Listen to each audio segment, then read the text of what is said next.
I've spent my career studying prey animals. I wanted to know how good a creature could get at hiding, and I don't mean camouflage or mimicry. Perfect hiding. Obviously, there is a glaring issue with that question. How could you know? But I didn't let that stop me.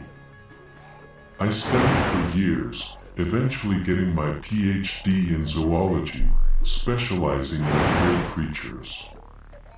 I almost gave up hope on answering my question, but then something happened. I was doing a research paper with a friend. She had found the corpse of a street cat that had markings unlike anything she had ever seen. I still remember her knocking on my door at 3 a.m.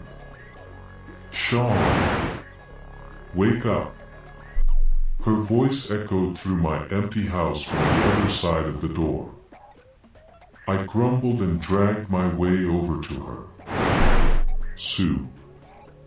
I yawned and wiped the sleep from my eyes. "What are you doing?"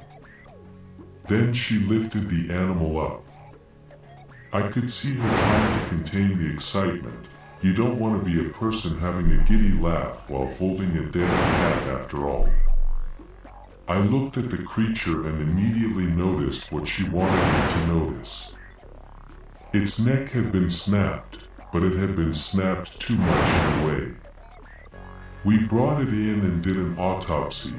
She estimated that its head had spun around 4 times in a single motion. Sue always got too excited at anomalies. It was her weakness as a scientist. "Why did you bring this to me?" I glanced over to her, dreading any possible response. "It died on my doorbell camera. Watch." She pulled out her phone and shoved it in my face. I watched as the same tabby cat walked in front of her house. The microphone picked up its yowling, a fearful cry. Suddenly, the camera's static blurred around the cat, and the cry stopped, masked by a wet crunch. The static softened and the cat wasn't moving. "You're always talking about your perfect hider.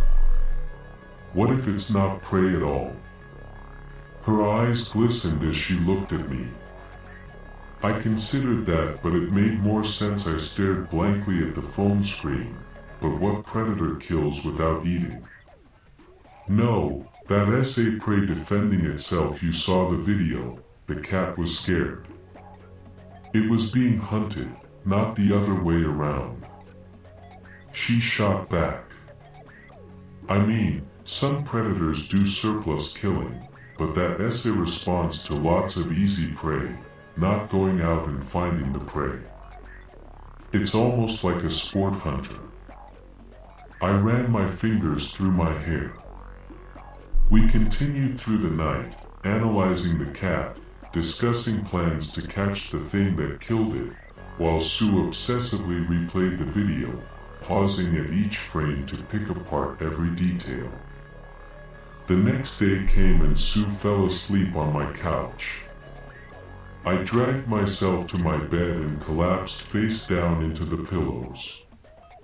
Sleep took me before I knew it, and then in the next moment I woke up to my bed creaking as the spot next to me sunk under weight. "Sue." I croaked out, "What's up?" I was met by silence. Not even the sound of breathing, nor the ticking of my clock or even the hum of the fridge. I rolled over to look, my vision still milky from sleep. I saw a vague, shadowy shape contrasted against the light through the open window behind it. It looked somewhat humanoid, shoulders that were broad and loose, almost like someone tucked into themselves. Still waking up, I thought Sue just didn't hear me, so I spoke louder. "Sue, what are you doing?" "Huh?"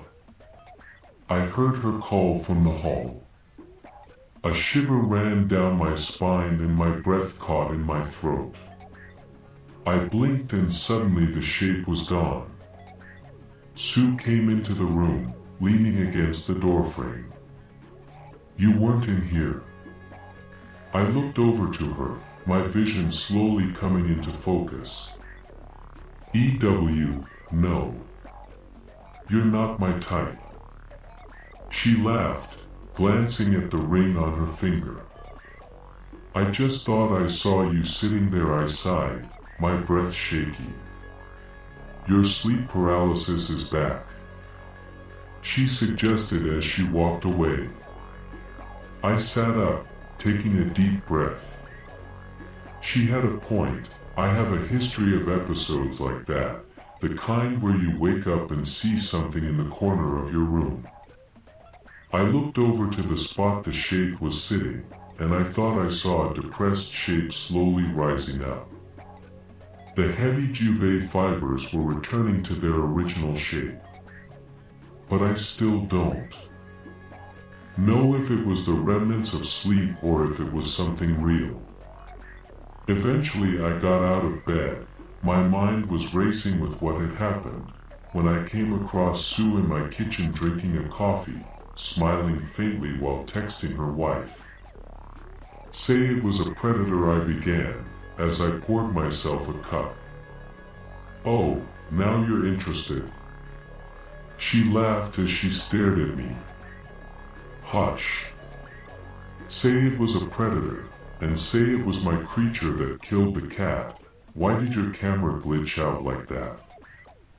I asked, taking a sip from my drink. The camera has been on the fritz for a while now. I keep telling myself to replace it, but you know. She replied with a tinge of regret. So it does stuff like that often. I leaned against the wall.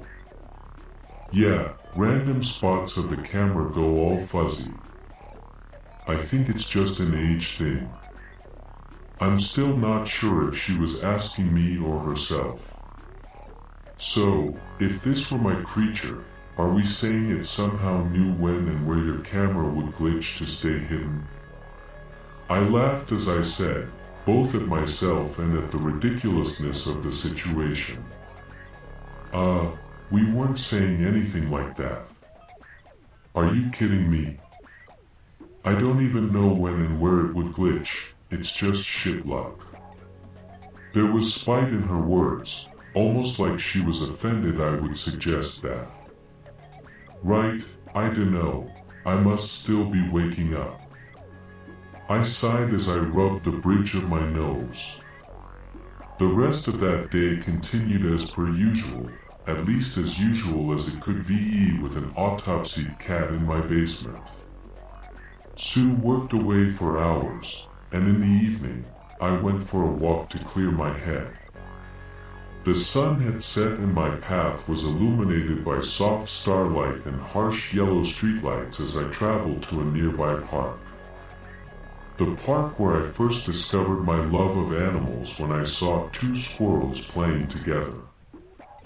I sat down on a bench and looked around. Every time your eyes move, you go blind for a fraction of a second. You don't notice. Your brain lies to you. It stitches the world back together and you basically hallucinate the difference. My mind wandered for a bit, the creature hiding in the saccades. My eyes jumped from a tree, to lamppost, to shadow, to stars, to the path before me. I exhaled and closed my eyes, letting myself have a moment of rest. I started talking to myself, although I don't think that's a proper way to phrase it. Invisible creatures that can tell when a camera is going to glitch and hides in your blind spots. I'm losing my fucking mind. I laughed, a laugh that was cut short. I felt a shiver run down my spine as the hairs on the back of my neck stood up. A thought entered my head. I still don't know where it came from. What if the hairs on the back of your neck standing is a response to a breath softly brushing against your skin? I then got that gut feeling that I was being watched. In response to that thought, or in response to something else, I still don't know. Everything in me was screaming, don't turn around. Freezing behavior. When a prey knows they're in lethal danger, they lock up and don't move. I sometimes wondered what it felt like, and in that moment I knew.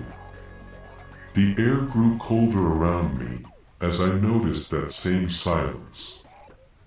A silence that deafened everything, drowning out even the sound of my heartbeat, only to be broken with one noise.